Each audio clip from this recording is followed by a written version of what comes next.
Can everybody hear me? Microphone test, here we go. Welcome back to another live stream.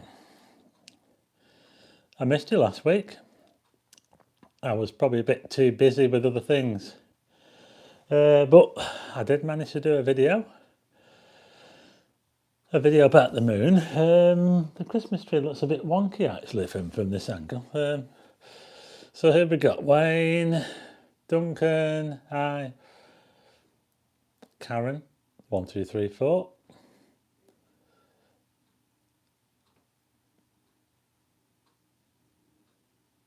Who else have we got? William, hi William. Night Talk. Not feeling great tonight, says Night Talk. Picture and sound okay. That's good. Do you like the tree? Yeah, this is my tree. It looks, I don't know, I think I've knocked it a little bit. I think I've kind of sent it a bit wonky. I think I need to straighten it up a bit. Hi all from holiday. Sarah's on holiday in Newcastle. Well, it's all right for some, but it's not warm up there though, is it? Hi Duncan. Hi Wayne. Like the tree, says 1, 2, 3, 4. Yeah, I'm pretty impressed actually. It's about 15 years old, that tree, by the way, and it's one of those trees that came with its lights on, and they're all gone now. The really old lights, you know, the ones, the halogen ones. So I don't bother with those now. I just stuck a load of LEDs on it, and I think it looks pretty good. The tree is leaning. I know it is leaning a bit. Yeah, I think it's just I can straighten it up. Is that better?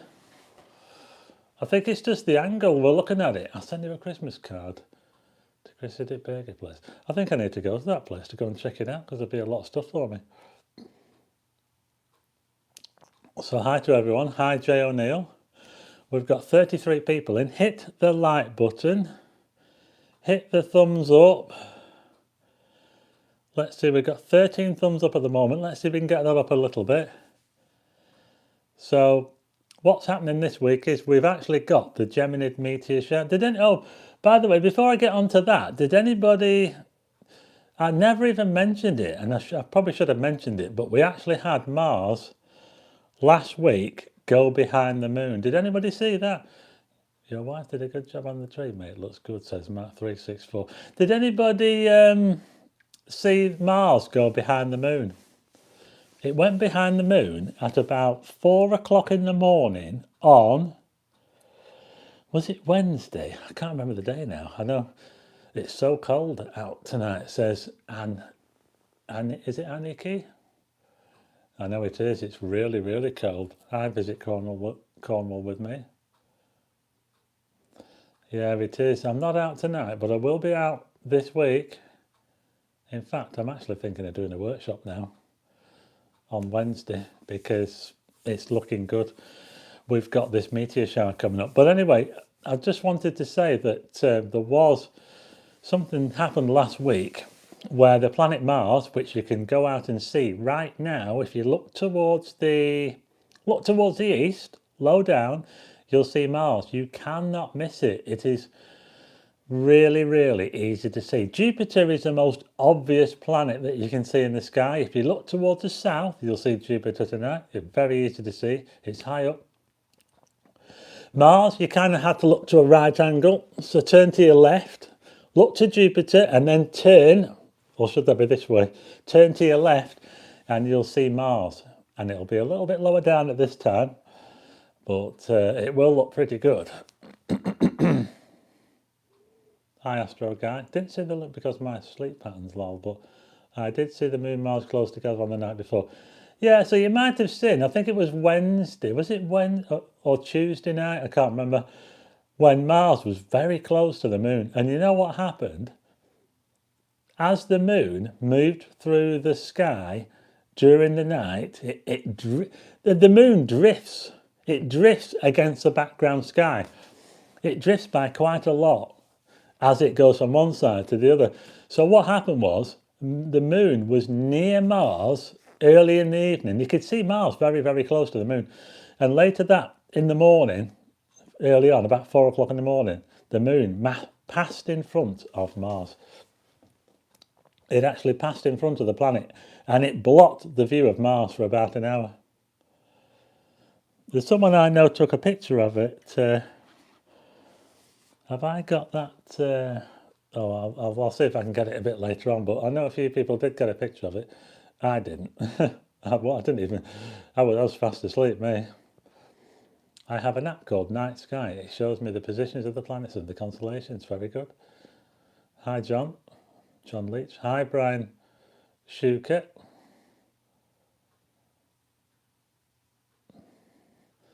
I'll just mention now that I'm half planning a workshop for Wednesday.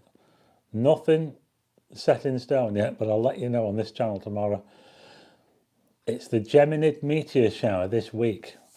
So what's happening this week on Tuesday night into Wednesday morning and Wednesday night into Thursday morning is a great chance to see shooting stars, because we're actually in the Geminid meteor shower now, but the peak of the Geminid meteor shower occurs, well, it actually occurs on I think it occurs on Wednesday at around 1 p.m.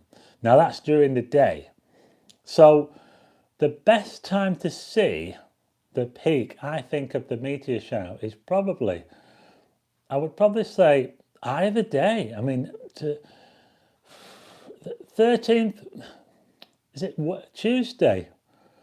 Tuesday the 13th into the Wednesday the 14th, or Wednesday the 14th into Thursday the 15th. I think either of those nights is a good time to go out fairly early on, not too early. I would say maybe 6, 7 o'clock until around about maybe 10 or 11 o'clock. The reason why you can't go out too late is because the moon rises on both nights around about sort of 10 o'clock on one night and 11 o'clock on the other night, and the moon is going to be in the way, unfortunately, which is a bit of a pain, actually. I don't want to say where I work, but I work near an astronomy. I work near an astronomy teacher, but I never ask him any questions. But the other day I saw his full moon chart.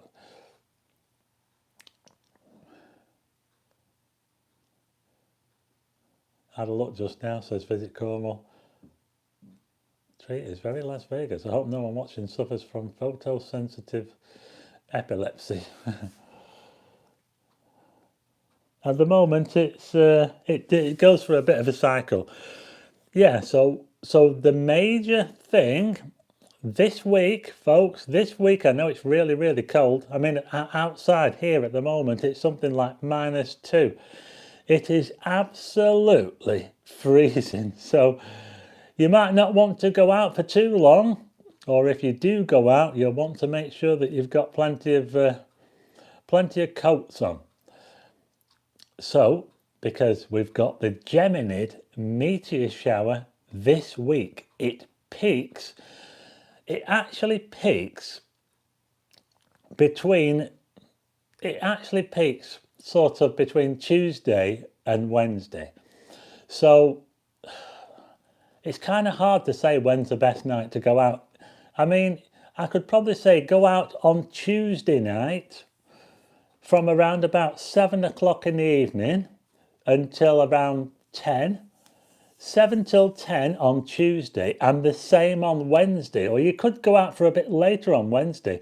The problem is that the moon will rise sometime after 10 o'clock, maybe 10:30. It rises a bit later on Wednesday, so you've got a little bit longer. Now, the problem is when the moon rises, it'll brighten the sky up, which means that a lot of the meteors that we can see are not going to be as obvious. Now, the Geminid meteor shower, I think, is one of the best. I think it's the best meteor shower of the year. If you've never seen a shooting star, this week is your best chance ever. I really mean that. This is your best chance to see a shooting star go flying across the sky this week, because we've got the weather for it. Although I know it's really cold, but it's very clear. all week. Where I am, it's perfectly clear. On Tuesday night, on Wednesday night, and even on Thursday night, we've got clear weather pretty much all this week, and up and down the country as well. So I think wherever you are, wherever you are in the UK, I think you've got a great chance of seeing shooting stars this week, Tuesday night and Wednesday night. And if you're in America as well, just as good a chance over there of seeing shooting stars. Will I see it in Newcastle? Yes, you can see it in Newcastle, as long as you can get away from the lights. Good evening from Manchester, says Little Wing 6 was 9. So what you need to do is you need, hi Moonage, you need to get away from like light. So ideally, maybe go to the park or something, you know, where you don't have lights showing, somewhere where you can get away from the street lights, things like that, you know, that would be ideal, and it would give you a great chance to see shooting stars.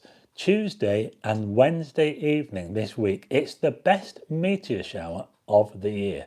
The Geminids meteor shower it's the best. It's the best of all the meteor showers that you can see all year. Even Coventry Ghost Town, says Chris Johnson Adventures. Are you going to try to photograph the meteor shower, says Jay? Yes, I will. I certainly will. Kent is covered in snow, says Aniki. The times to go out and see the meteors on Tuesday and Wednesday are, I would say, from about 7 o'clock until about 10 or 11 maybe, however long you can last really. The later the better though. But the problem is, if you're out too late, if you're out beyond 10 or 11 o'clock, the moon is going to light up the sky. So there is that thing where there's a balance, you know, high-farang travels. What lens would you need? I would try to use like a 24mm lens, Brian, or maybe wider. I might see them in the West Midlands then while I'm at work, as I work late nights, says Karen. Bit late, but hello from Leafy Lytham, says Tweed 532. Hi. Scottish borders, perfect. Do you need to do long exposures to photograph them? Yeah, you do. You need to set your camera up so that your camera takes 12, 15-second exposures, something like that. Do you shoot video and use a freeze frame of a good shot? Well, you can do, but it's not going to be very good for this, for what we're doing here, the meteors, I don't think. It's going to have to be a photograph. Have you bought your new telescope yet, Steve? The Skywatch, the SkyMax 127 Max 2 is very good value. I think I probably will get one of those, John, when I see the guy at the telescope place. I'm going to go and probably sort that out in the new year. But for the meantime, I'll just hang on till then. Doubt a Pro Max 14 be good then. I think an iPhone, you know, it's possible to set your iPhone up to capture them, you know. I think it would be. I don't know any apps myself that would be good to use, but I certainly think you could use your phone. I think they are good enough now. I would prefer a camera. I would certainly prefer a camera to do them. Hi, Hazel. I have snow all around, very frosty out there. Big bright moon in the sky. What's the planet at 4 o'clock of the moon a couple of days ago? That will have been Mars. Farang travels, Mars. The moon actually eclipsed Mars. It moved in front of Mars. It happened on 4 o'clock in the morning. I think it was on Wednesday. The moon actually moved in front of Mars. It blocked our view of Mars for about an hour at 4 a.m. to 5, I think it was 4 to 5 a.m. in the morning. And it did look orange. Yeah, it does. Because if you go out tonight and you look straight towards the south, you'll see Jupiter, and you cannot miss it. It is so obvious. It's fairly high up. It's about a third of the way up the sky. And then if you turn to your left, around about 90 degrees to your left, you'll see Mars. And Mars looks quite different. It's pretty bright because it's not far off opposition, which means it's opposite the sun. We're sort of in between the sun and Mars at the moment, so that's why Mars is so bright at the moment, because it's virtually at opposition.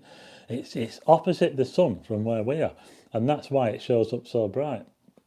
The moon is paired with Procyon. I just watched England coming back to UK down in dumps, me and Harry and co.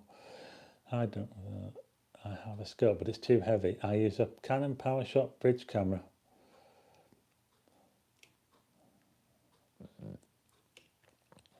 So I'll see if I can do a quick video just to show you how to take pictures of the Geminids. I might put it out tomorrow.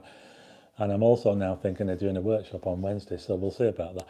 Some stars are orange. Does that mean that they're closer or farther? It doesn't mean anything to do with distance. Some stars are orange because they happen to be fairly old stars. If a star is orange, it generally means that it's older. Stars tend to burn orange when they're older, or red. They could be a red giant, you know, they could have turned into a red giant where the star bloats and turns kind of orangey red. The same thing will happen to our sun in a few billion years. When it starts to bloat, it'll bloat out. When it runs out of its gas, it starts to shed off its atmosphere. I love the winter skies, Orion and the constellations. Now here's the thing as well. If you want to try and see, I'll tell you a little bit about how you can photograph them a bit later on. But if you want to see the meteors, I see an orange star right now. It's probably Mars. If it's a very, very obvious star, if it's a very, very obvious light and there's nothing else around it at all, it will be Mars. Hi, Mark Lord. So, what was I going to say now? Thanks, Wayne. So this week, for everyone that's joining in, we've got 55 people watching. Don't forget to hit thumbs up. Click on the like button. Click on the thumbs up. Let's see if we can get that up a little bit. We're on 56 people watching. If you hit the thumbs up, it might just help us to get some more, and more people might see the video. So what's happening this week for the people that have just joined us is we've got shooting stars this week on Tuesday evening and Wednesday evening. Now normally the peak is only on one night, but because the actual peak, which means the actual maximum meteors that you'd normally see, falls between the 2 days, Tuesday and Wednesday, which means we kind of get 2 nights where we have a great chance of seeing meteors flying across the sky. They're shooting stars. A lot of people call them shooting stars. They're not stars, they're just grains of dust or sand that burn up in the atmosphere.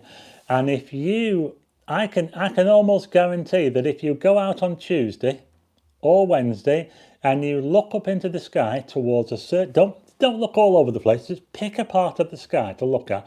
Look towards Orion, if Orion's around, or look towards the plough. Keep looking towards the plough, and if you can look there for long enough, you will see a shooting star. I can almost guarantee it if you do that on Tuesday or Wednesday. So it's a great time, and it's really, really clear this week. The weather this week, I know it's really, really cold, but it is so, so clear. It couldn't be better for the meteors. The only problem we've got, which is a bit of a bummer really, is that the moon rises fairly early in the night. It rises at around about 10 o'clock. In fact, I think it rises at 9:30 on Tuesday.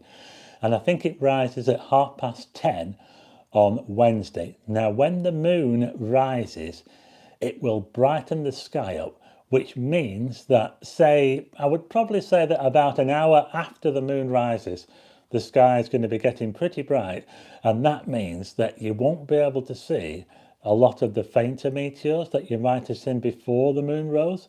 So what we're hoping for really is fireballs. Now, the Geminid meteor shower can produce fireballs. I have seen some absolutely amazing fireballs on the Geminid meteor shower. So you never know. If you were to look up there, if you look up for long enough, you might just see something go streaking across the sky that takes ages to burn up. So I really recommend that you get out there and try and watch them. I think you should go do 2 calendars next year, one like this, and have your star. Well, Karen Bonnet, I think you're right, and I think I probably should have done one this year, really. Yeah, yeah, I know I'm long overdue an Astro calendar. Chris Johnson Adventures, will you be filming live? I don't think I will be. No, I think I'll be too busy. I'll probably do a video, but I don't think I'll be able to film live. Yeah. So I've just excuse me a bit while I get my. I've just got to go and pick something up, and I want to show you and see if I can find some pictures of Geminids. So the thumbnail to this video was taken in Tenerife. The actual picture on the thumbnail I took in Tenerife. It's a stacked picture of Geminid meteors all over the sky. Now they happened over a period of a couple of hours, so that's why you see they don't all come at once. It's not like it's not raining stars or anything like that. But I just want to show you something. Just give us a sec. I've not gone away. I'm still here. I've just got to pick up this. Now then, let's see if I can find some pictures on here of Geminids. So, what have we got? 56 people watching. We're doing all right. Hi, Steve H. I've seen amazing trailblazers in December. So cool. It seems impossible that a grain of sand can cause a streak of light. Yes, they do. Now, the Geminid meteors, does anyone know what causes the Geminid meteors? Does anybody know? Thanks, Julie McLean. Does anybody know what causes Geminids?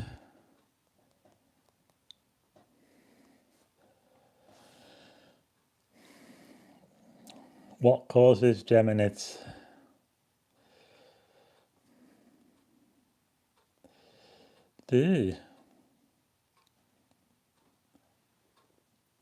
Asteroids. Liddy says asteroid. Asteroid belt. It's not the actual asteroid belt, but it is an asteroid. The Geminid meteors originate from an asteroid. 3200 Python. There's an asteroid that's called 3200 Python, and when it sort of came into our orbit at one time, and when it did, it left a trail of dust. And it's that trail of dust which causes the meteors. When the Earth moves into a dust trail, and these dust trails are all over the solar system, whenever the Earth goes around the sun, it goes into dust trails that are left by comets. They're mostly left by comets. But this particular one for the Geminids was left by an asteroid. Asteroid, a little bit different to a comet, because asteroids tend to have like regular orbits. They tend to have like circular orbits, and comets have very, very kind of more what would they call it? Elliptical orbits. They tend to come from outside the solar system and then swing back into the solar system. Whereas asteroids, they tend to be just orbiting like that. Most of them orbit in the main asteroid belt around Jupiter and Mars. So yeah, the Geminid meteors are actually caused by the dust trail left by an asteroid that is called 3200 Python or Python. Well, normally it's a comet that leaves a trail that we get meteors from. Nearly all the other meteor showers we have in the year are caused by comets, the tails of comets. As the Earth moves into the trail, you go into the dust, and it's the dust that comes flying into the atmosphere which causes the meteors. So there you go. I hope you're not getting freaked out by the tree here. It seems to be flashing all over the place. It's going like mad, that tree, isn't it? I might have to press the button on it and see if I can slow it down a bit. So, has anybody seen a shooting star? How large is the object that causes a fireball? I saw one that broke up and it was quite impressive. I would say probably a stone, Jay. You like a stone, maybe something so big, maybe you could even be talking like a golf ball, maybe. If it's something that really, really streaks across the sky for a long time and takes a long time to burn up, it could be something that's as big as a golf ball. That's what would cause a fireball. In fact, something even quite a lot smaller than a pea. Something the size of a pea would be enough to cause a fireball, I would say. Because most of the meteors you see are grains, they're literally grains of dust, grains of sand, and they're enough to light up so that you can see them. Now, if you were to go out for 1 hour on Tuesday or Wednesday and you look at the same part of the sky for 1 hour, you should be able to see, I would say, for 1 hour, you should be able to see. I would hope that if you're in a dark enough location and you haven't got any lights shining into you or anything like that, you would see a few. You would see a few, maybe up to 5. Hopefully, hopefully more than that. But you would, I can almost guarantee that you would see at least one. So if you've never seen one, this is the best chance to see shooting stars this week with the weather we've got here in the UK. So cold, but so clear. A great chance to see shooting stars on Tuesday and Wednesday evening. It's only the moon which rises later in the evening, say around about 10 o'clock on both. It rises at 9:30 on Tuesday and it rises at about 10:30 on Wednesday. It's only when the moon rises that kind of causes us problems, because the moon lights up the sky and it kind of stops us from seeing those fainter ones. But if we see fireballs after the moon rises, then we're in luck, because the moon it's not going to drown out the brightness of a fireball. Lots of shooting stars on the Isle of Wight a few years ago. Amazing, says Hazel. Must think there is a certain number of total with numbers in. What camera must think that? When you see one, you will know. Yeah. Well, I've seen literally hundreds of them. About 11 years ago, there was a huge one. I went out on the deck chair in the garden in Cornwall, midnight till 3 a.m. and tilted the chair. That's the best way to do it, yeah. I seen shooting star in Arizona because it was so clear. Yeah, I'm not surprised, Carol. Arizona's dark and clear. Do you believe in infinity, Stephen? Carol Smith. I think so. I think some things are infinite. How large is the closest object that causes a fireball? I saw one that broke up and it was quite impressive. I think I answered that one, didn't I? If you turn your Christmas tree lights off, we'll be able to see the meteor shower. Well, this is our light display at the moment. So, just in case anyone's joined us since, this week, Tuesday and Wednesday evenings, if you go out and look at a patch of the sky, I would say between 7 o'clock and 10 o'clock on both days. I'd say the later the better. So if you're out a little bit later, it doesn't matter. You've got a great chance of seeing shooting stars. Not just one, but quite a few. As long as you look at the same part of the sky. It doesn't matter what part of the sky you look at. It does not matter which part of the sky you look at. I suggest that you look to Orion, or if you can't see Orion, look towards the plough and just keep looking towards. Keep your eyes on that part of the sky. Keep looking and you might just get lucky. I think if you look hard enough for an hour on both nights, you will see something. I think you will. If you've never seen a shooting star before, this is the best chance this week. It's the best chance to see a shooting star because the weather has come really good. Yes, I know it's absolutely sub-zero out there. There always has to be something, doesn't there? Yeah, it's absolutely freezing, but we've got a great chance of seeing shooting stars. You know, my comments aren't updating. Has anybody put in? The last comment I can see is from Hazel. And I'm not seeing any comments. Let's just see if I can... why am I not seeing comments?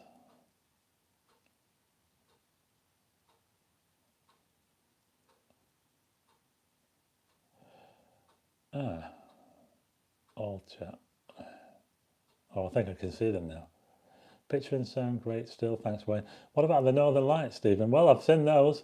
Why are they called shooting stars? They are not stars. It's just an old term.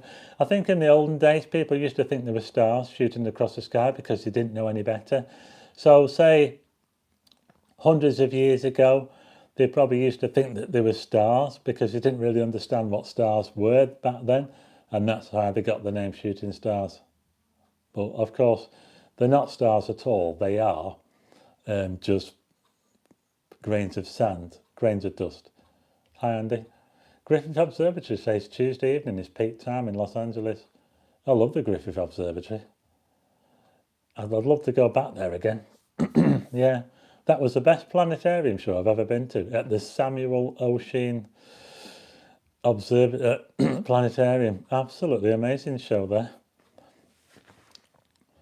Can you see this low? I think I've got a picture of the Griffith on there, you know. Let's see if I can find it. So this week, Geminid meteor shower.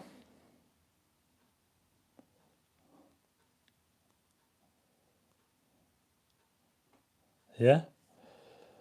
Geminid meteor shower. Peaks this week on Tuesday. I took that at the Griffith Observatory. That's one for Jay. That's the Foucault pendulum.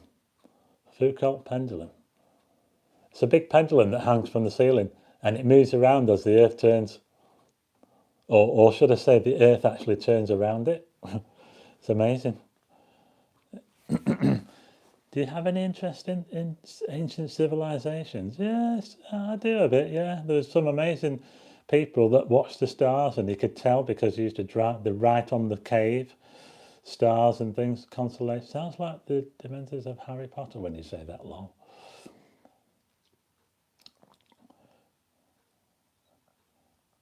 Mooney's Daydream says she's looking forward to seeing shooting stars. I haven't seen one before.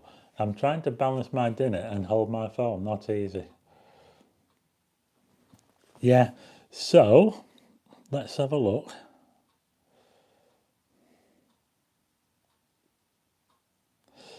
Right, I'm just looking for pictures now of the Geminids.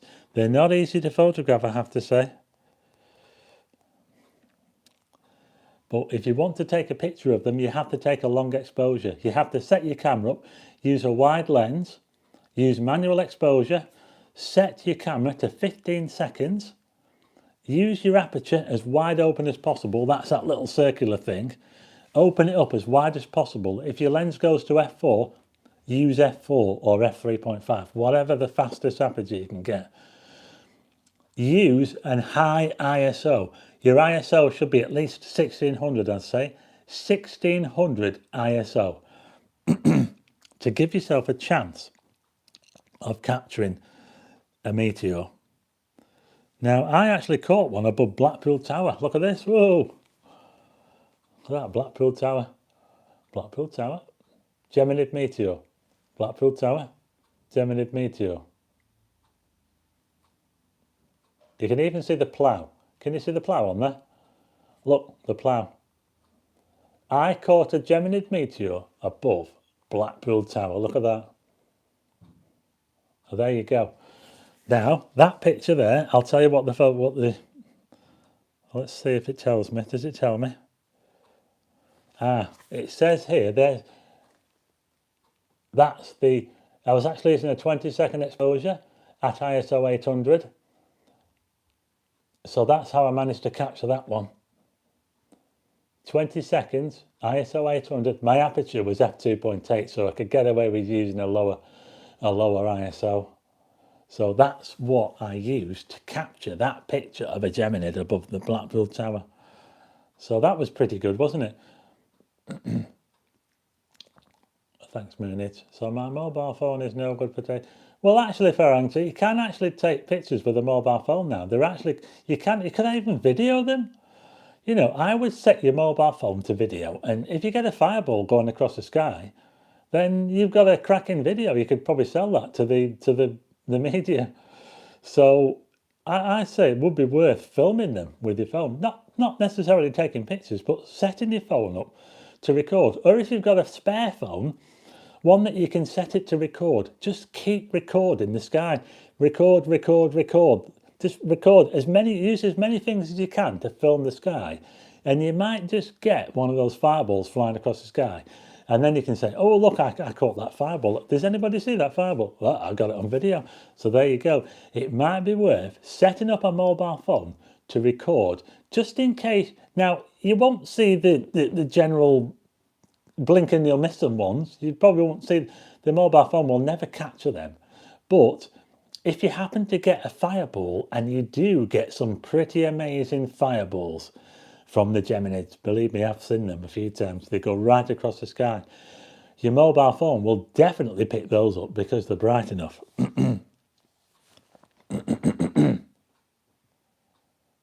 Richard Gattenby, have you been following the splashdown? Yeah, there's something coming back. Artemis is coming back to Earth, isn't it? It's going to splash down soon. It's been around the moon, hasn't it? Yeah, it's going to come down soon. Thanks, Jay. I'm surprised the tower's lights aren't more blown out with that long of exposure.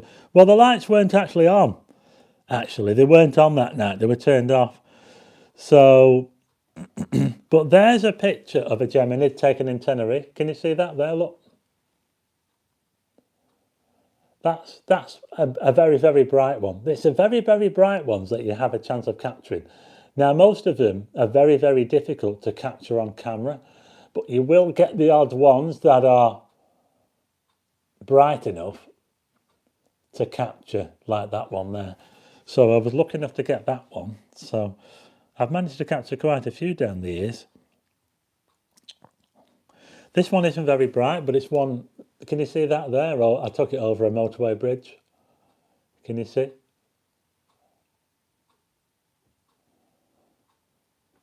A Geminid Meteor.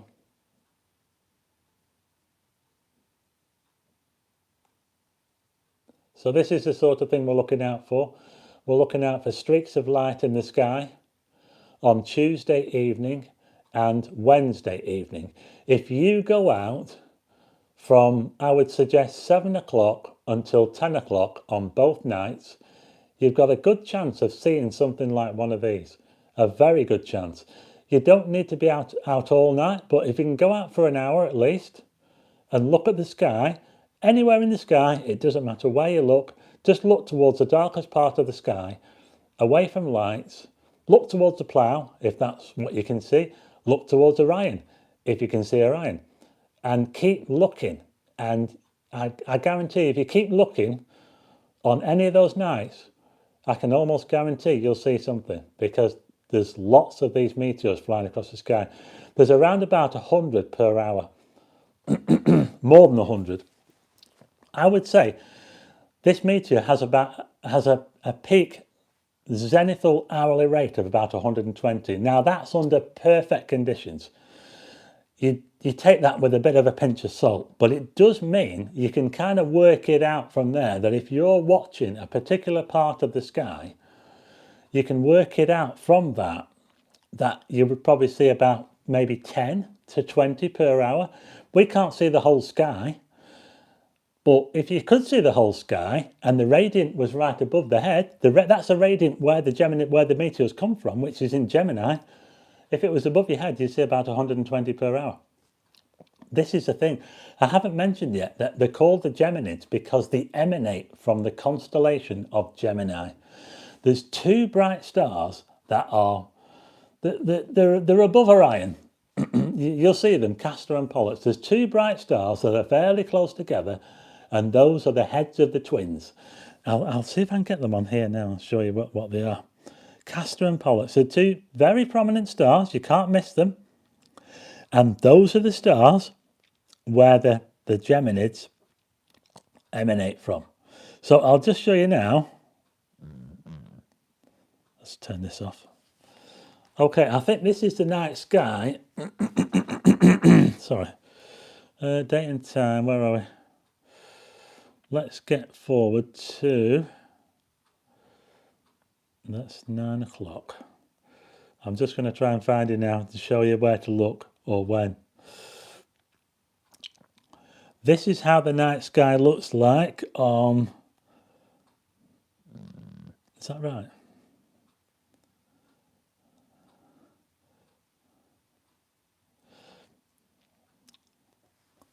Can you see this here? So that's how the night sky looks on Tuesday at around about 9 o'clock. The moon is just about to rise as well, which is a bit of a pain actually. We don't really want the moon. But can you see Orion here? There's Orion. If you follow Orion like that, if you follow it across, you'll see two stars over here. So look towards Orion and then look to the left, and you'll see two very bright stars together. Those are the twins. The heads of the twins are Gemini. So this here is the constellation of Gemini. The radiant of the Geminid meteors comes from somewhere around about here. This is where the meteors emanate from, this part of the sky. So if you see a bright streak go flying across the sky and it traces back to Gemini, you know it was a Geminid. But if you see a streak go right in front of you, like that, and Gemini's behind you, then that must have just been a random meteor, which you can get on any night. You can get them on any night, just a random meteor. They always happen all the time. But if you can trace that streak back to, so let's say Gemini's behind you, and a meteor comes flying across your head like that, you can say, well, it's probably come from Gemini because it's right behind me. So there you go. That's how you can find out if it's actually a Gemini, because it could actually be a random meteor, because the Earth is always orbiting the sun and it's always moving through space, and sometimes it will go into bits of dust and maybe bits of rock that it could be a real fireball as well. It could just be a blink and you'll miss it one. It could be like a little streak, or it could be one of these massive fireballs that goes flying across the. It could even be one that lands. It could even be a meteorite. Remember the Chelyabinsk one, the Chelyabinsk? The Russian, where all the people with the dash cams captured that thing flying. It could be one of those. You just never know. Right, where are we looking now? One of the brightest Geminids I ever saw was right outside of my garden. Look at this. I'll show you in a minute. I'll just catch up on. Used to layer and handle it works right well, says Brian Shuker. Wow, good shot. Thanks, Chris Johnson. Hi, Julie Foster. You're so knowledgeable and easy to listen to, and I'm not really into astronomy. Thanks, Julie. Thanks for the info, Stephen. I've sent a link to granddaughter. Hit go. Hit to go now. Bye all. Keep warm. Bye, Hazel. Got to go to work early in the morning. I can see the stars, but never know what they're called. I think I can see the plough. And is there a small plough and a great bear? Yes, there is. You can always see the plough. Always. It's always somewhere, but it swings around the sky. Sometimes it's above your head, and sometimes it's over there. So sometimes it's to the left or to the right, or whichever way you're looking. So it's always there in the sky somewhere. So do you want to see the brightest Geminid that I've ever caught from a garden? This one. Look at that. Look at that. That is a Geminid fireball going right over my house. How about that? Yeah? That lit up the sky, that did. This is what can happen. This is what you might see.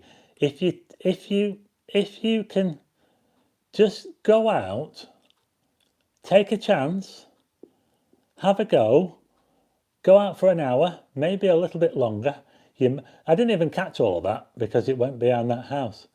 But that's a fireball. That's the sort of thing that you might just get to see. You might be lucky enough to see something like that. And yeah.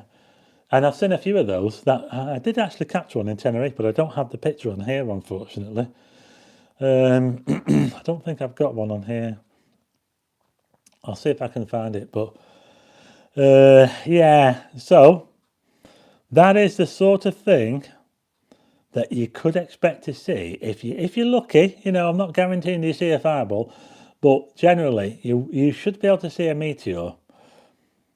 It would be probably more something like that. There's a meteor streaking across the sky. Can you see how it looks kind of green and red? They tend to have a bit of colour to them. Sometimes they leave a trail. They sometimes leave a trail behind them. Yeah, they can leave like a vapour trail. So that's what a meteor looks like when it goes flying across the sky. If you get a picture of it, yeah. It is quite difficult to get a photograph of them. I mean, it's quite difficult to see them, but to actually get a picture of them is not easy at all. You're nearly always pointing the wrong way. You'll be looking one way, the camera will be pointing one way, and you'll see them somewhere else, and you think, oh no, well, here's another thing as well. I'll tell you in a minute. You don't need to go somewhere. You don't need to go some. You don't necessarily need to go somewhere that's mega dark. Don't go out to the country. Don't make a point of going out into the country. Just try and get away from streetlights. Go to a local park. Make sure that you can't see points of light or anything that's going to kind of affect your vision. So you don't need to go. That's impressive. Thanks, Moon. It looks like a beacon, yeah. So because we've got the moon this week, I don't think there's any real point in making a big trip somewhere. The only thing I would do is try and find somewhere dark. If it's dark in your backyard, great. If you can't see any lights, if you can't see security lights, that's great. You want to look, you want to have as dark as possible. Don't be blinded by light. Don't use any light. If you're going to use your phone, put it on the brightness on low. Use a red light on your head so you can see where you're going. Try not to look at your phone if you can. And just look towards the sky for about an hour. Maybe sit on a deck chair or something, get yourself a deck chair, lie down, put a blanket over yourself or something like that to keep you warm. Something like that, and you'll have a great chance. If you don't want to wreck your neck, you might want to lie down on a deck chair or something, and that will really help you to look up. I think that's what I'll probably do. But yeah, there you go. Is the prom dark enough? No, it's not dark enough on the prom. Unless you go down to St Anne's. You go down to St Anne's Beach and look out towards the jetty. There's a nice part of a dark sky out there. But Blackpool, no. You need to get right out. You don't need to go out to Blackpool. You just need to not be on the promenade or not. You need to try and block out any lights. So you could lie in your garden. You could lie down in your garden and look straight up. And that way you won't have any street lights coming in. If you turn your house lights off and look straight up, that would be a good idea. What phase is the moon in at the moment? Carol Smith. It's in a waning. It's a waning gibbous at the moment, which means it's a bit more than half full. It's around about 3/4 full, but it's waning all the time. So every night it's getting less. By the time we get to Wednesday, it'll almost be a half moon. We'll be able to see the meteor shower in Singapore. It's past a few days since cloudy. I saw the very first time a fallen star appear. Yes, Xylem, yes. Singapore, you will be able to see the Geminids in Singapore. The main thing is to try to watch the sky before the moon rises. That's the main thing. When the moon comes up, it's going to brighten the sky up.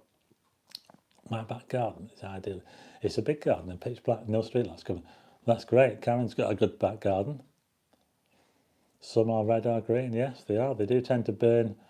Nice hot today also helps with the cold night. In garden, looking at stars a lot. I always pick out the plough first, but in June, the best time. Yeah, you can always see the plough in the Northern Hemisphere. All our streetlights are out at the moment, so it should be ideal. So Space Invader, how about that? Yeah, so the Geminid meteor shower is visible all around the world. It doesn't matter where you are. In fact, if you're in the Northern Hemisphere, and I think Singapore is in the Northern Hemisphere, isn't it? It's better for the Geminids because the radiant of the Geminids, which is Gemini, rises higher in the Northern Hemisphere. The Geminid meteors emanate from the constellation of Gemini. The radiant for the meteors is the star Castor.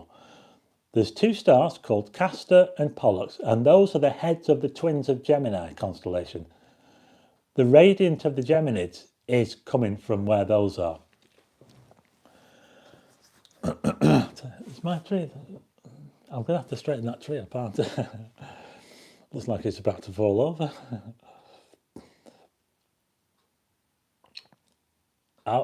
A nice hot. Oh, he said Jay O'Neill says a nice. I thought you said it was nice and hot today. A nice hot toddy. Yeah, that's right. So on Tuesday and Wednesday this week, if you've never seen a meteor, if you've never seen anything flying across the sky, a bright light, if you've never seen anything like that, you've got a great chance on Tuesday and Wednesday. Normally, there's one night where you get the peak, but this year it's a bit different. It kind of the actual peak, it comes down to like an hour of the day. Is 1 p.m. on Wednesday, which means if you were to go out on Tuesday night, or Wednesday morning even, into, and then go out on Wednesday evening into Thursday morning, I reckon you've got just as good chance on either night of seeing something, I would say. Tuesday and Wednesday, sleet or snow. Is that what it's like down Cornwall? That's not good. You want to come back up here. Did I buy a scope? Says Stuart Nicklin. I haven't bought one yet, no. Still waiting.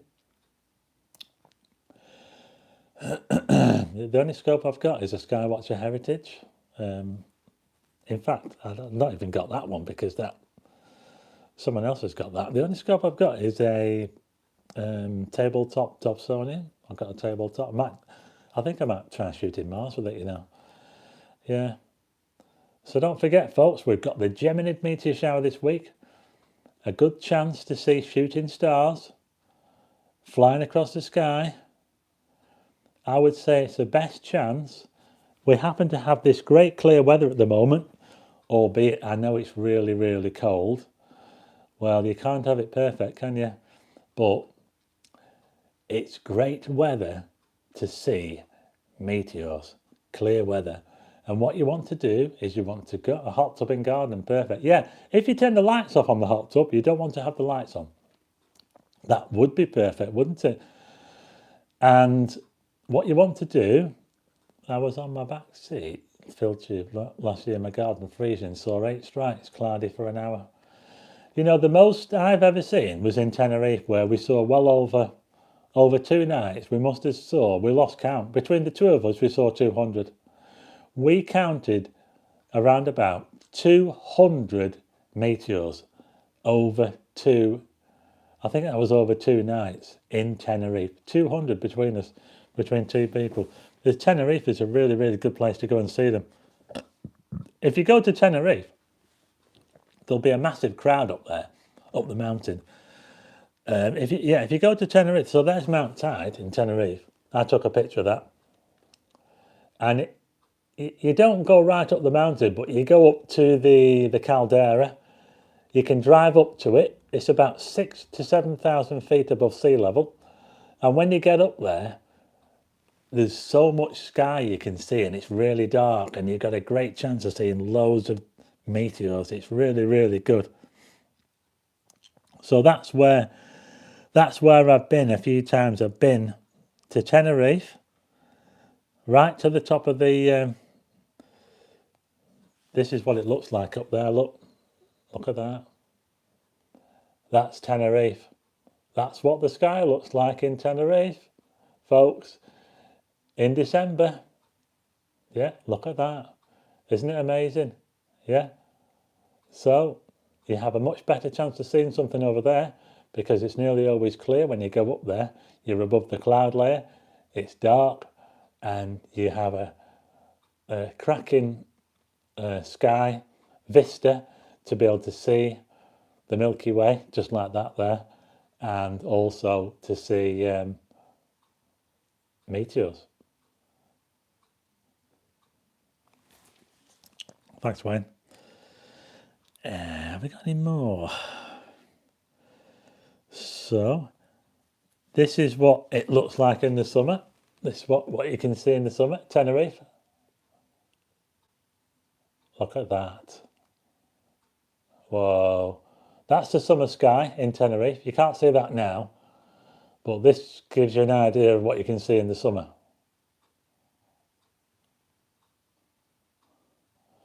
Thanks, Sarah. It's the wrong time of the year to see what I just showed you, but that's what you can see in Tenerife in the summer. And yeah, and there you go. I even did a star trail there as well. Look, star trail.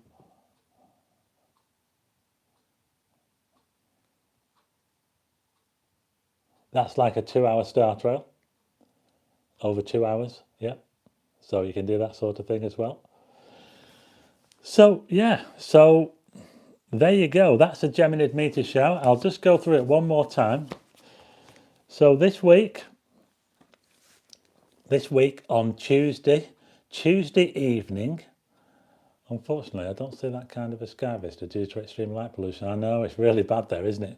Tuesday evening and Wednesday evening.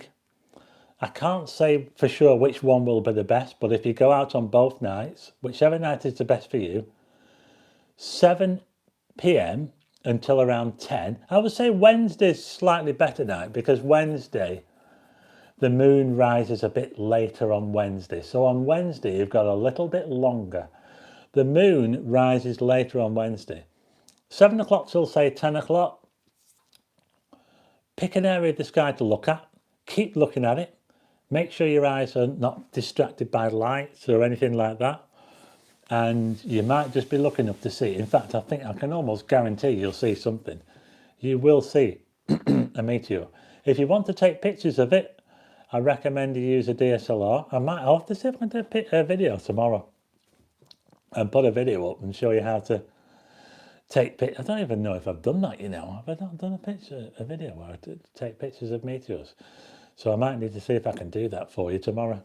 Yeah, the Geminid meteor shower this week. A great chance to see meteors. Thanks, Foreign Travels. Thanks, Brian. Thanks, Sarah. Thanks, Carol. It's a shame you weren't there at the same time as the Map Master. Yeah, I just missed the Map Master, didn't I? I'll bump into him sometime, I'm sure. Can you tell me what's the difference between shooting stars and meteors? Neil, shooting stars aren't real. They're just another term for meteors. What people did back in the olden days, before they knew what meteors were, they just said shooting stars because they look like stars shooting across the sky. There's no such thing as a shooting star. A star cannot just suddenly take off. It can't happen. So shooting stars is just a name that people used to call meteors back in the olden days before they knew what was going on. Go back a couple of hundred years before people knew. People didn't even know how far the stars were away. They thought the stars were fairly close. They didn't know that they were, that they were light years away, So they used to call them shooting stars because they looked like a star that went flying across the sky. But that was just a name that they were given back in the olden days. Reggie Photo legend. I think I met that Reggie Photo once. Thanks, Karen. Thanks, Moonage. So yeah, shooting stars are just, all they are is another name for meteors. Now, meteor is the name of something which goes flying across the sky, a piece of dust, a piece of sand. If it happens to land on the earth and is captured and picked up, if it happens to be big enough to get down to the ground, it then becomes a meteorite. So it's the same thing. If you get like a rock this big and it comes into the atmosphere, by the time it hits the ground, it'll probably be nothing like that size. It'll be about this big. It'll be broken up into little bits. And those little bits will be called, when you pick them up, when you collect them, they're called meteorites. So a meteor becomes a meteorite. A meteor that's in space is a meteoroid. Then it's a meteor when it comes into our atmosphere. When it's picked up and collected, it becomes a meteorite. I'll try to find a big park in Newcastle to try and see these, lol. Make sure you wrap up, Sarah. Great show as usual. Your knowledge is unbelievable, mate. Thanks, Brian. It sounds nice, shooting stars fabricated. Oh, hit the wrong button again. Always doing that. Gonna get the kids out and check Tuesday when. Tell him it's Santa's testing his sleigh before. That'd be a good Ram fan, yeah. I would do it. Get them out. Even if you don't see anything, point out the stars, point out the plough, point out Orion. If Orion's up, Orion's still a little bit low down. It might not be in sight, but point out the plough. Things like that. Even if you don't see a meteor. But I do think that if you're looking for long enough, you will see something. I really do think that. If you're looking at the dark skies, I'm not saying you'll see one of those big fireballs, but you've got a great chance of seeing one. The longer you stay out, the more chance you've got of seeing something. The best thing to do is to probably get yourself a deck chair. Maybe one of those fold-up chairs that you can sit on. Put a blanket over you. Get yourself a blanket or something like that. Make sure you've got a warm hat on. something that will enable you to look up like that. You want to look about, say, halfway up the sky, something like that. And I use the BBC weather for weather reports. On my thing, it says it's going to be clear all this week, every night. Well, pretty much every night anyway, even in the country as well. So I might have to venture out somewhere. I'll probably do that on Wednesday. I'm even thinking of doing a workshop. So watch this space. That could be something coming up on Wednesday. I haven't confirmed anything yet, but I will do very soon, just in case I decide to do a workshop. I might just do one on the Geminid meteor shower. How about that? That'd be awesome, wouldn't it? Yeah. So whatever you do, make sure that you do wrap up when you go out, because it is pretty cold at the moment. And I hope you get a chance to see the meteors. And I'll see if I can do a little tutorial video, show you how to set the camera up. And see if you can, another outfrounder, clear outside. Yeah, that's right, Brian. Clear outside is good. Thanks, Jay. So that's it, folks. That's my video, my live stream on the Geminid meteor shower, which is happening this week. And I would say it's happening on deck chair moonage. I have sometimes mistaken meteorites for aircraft very high up. So that's it, folks, for another live stream, the Geminid meteor shower this week. Get outside if you've got chance, if you've got dark skies, if you've got clear skies. It's well worth getting out to have a look. For as long as you want, 7 o'clock in the evening. The later you go out, the better, but not too late that the moon rises. You see, the problem is that the moon comes up after 9 o'clock, I think, on Tuesday. And I think on Wednesday it's after 10 o'clock. Wednesday's probably slightly better because you can go out a little bit later. The moon kind of spoils things. When the moon gets up, it brightens the sky up, and it kind of just makes it a bit more difficult to see some of the meteors. But there you go. That's it, everyone. I'm going to leave you with that, and I'll see if I can do a video for you tomorrow, a quick video just to show you how to set a camera up and see if you can capture these meteors on camera, which is even harder still. But you'll definitely see some. I can almost guarantee that you will see some if you look for long enough. Look for an hour. Pick a part of the sky and look at that part of the sky for 1 hour. You can wander around a bit, you can look at other parts, but if you pick one part of the sky, say a quarter of the sky, look up and just look up for long enough, you'll see something. So there you go, that's it, folks. I'm going to go now. I think I need to get a drink because my voice is going. I'm talking so much, it really, really hurts. So that's it, folks. Thanks for watching, everybody. Thanks, everybody. And we'll see you again, hopefully, on another video. Hopefully see you next week. And hopefully I'll have some pictures of the Geminids. I hope I get some. It's not easy. Bye.